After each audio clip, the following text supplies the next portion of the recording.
Good morning students. Class 8th chapter 1 subject history topic कैसे कब और कहाँ। कल हमने यह चैप्टर हाफ रीड कर लिया था। इसमें हम सबसे पहले डिस्कस करते हैं हमने कल क्या पढ़ा था।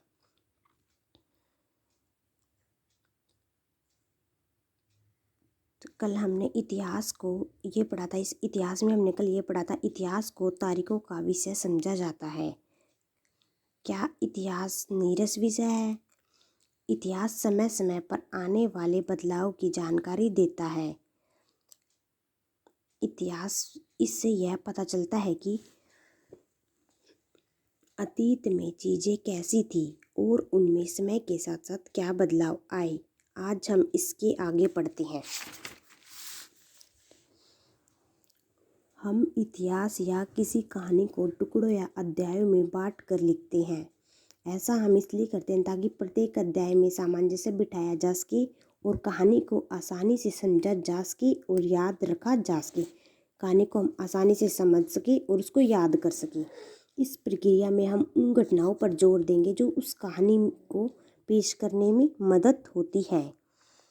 जो इतिहास गवर्नर जनरलों के जीवन के इर्द गिर्द चलता रहता है, उसमें भारतीयों की गतिविधियों का कोई महत्व नहीं होता। इसके लिए क्या किया जाए? इसके लिए हम अपने इतिहास का एक खाका बनाएंगे, यानी कि जो तिथियाँ इम्पोर्टेंट हैं उनका कोई महत्व नहीं रहेगा और अब हमारे लिए नई नीतियाँ महत्वपूर्ण हो जाएंगी।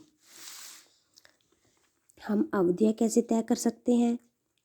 स्कॉटलैंड के अर्थशास्त्री और राजनीतिक दार्शनिक जेम्स मिल ने 1817 में 3 विशाल खंडों में ए हिस्ट्री ऑफ ब्रिटिश इंडिया नामक एक पुस्तक लिखी, जिसमें उन्होंने भारत के इतिहास को हिंदू, मुस्लिम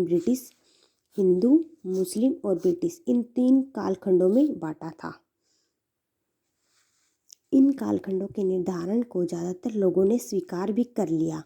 इस प्रकार आपको भारतीय इतिहास को समझने में आसानी होती है। इतिहास को अलग अलग कालखंडों में क्यों बांटा जाता है? इसका कारण है एक दौर की खासियतों व उसकी केंद्रीय तत्वों को समझने की कोशिश की जाती है। इसलिए ऐसे शब्दों का चयन किया जाता है जिससे समय को बांटा जा सके। इन शब्दों से अतीत के बारे में जानकारी